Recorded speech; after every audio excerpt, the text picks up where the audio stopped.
galatoomii eenyu siin jaan maqaa kee? Ani weellistuu Muluu Baqqalaan jedhama.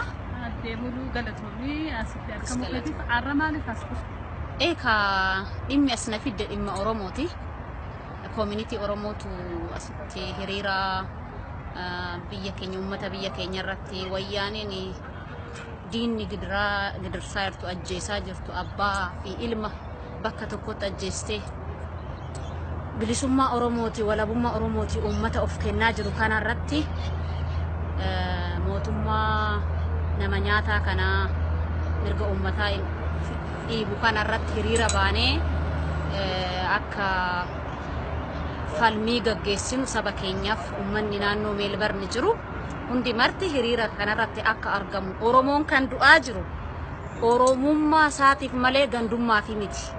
Kanaafuu dirqamni Oromummaan nutti dhaga'amee uummanni magaalaa Meelbarni keessa jiru hundi gaafa guyyaa 27 Maarch 27 akka hiriira ba'ee rakkoo uummata isaa rakkoo saba isaa irra ga'u kana bakkuma jirutti quuqama Oromummaa isaa akka ageessisu ergaa kiyya dabarsaa dirqama lammummaa qabna. Oromoon kan du'aa jiru Oromoon kan du'aa jiru of jiraachisuu dadhabee don ta'in bilisummaa biyya walabaa saba walabaa saba mirga isaatiin saba eenyummaa isaa saba ofiin of bulchuu saba qabeenya isaa irratti mirga qabaachuu qabu ta'uu qabna jedhee du'a waan ta'eef Oromoon hunduu Oromummaan isinitti dhaga'ame hunduu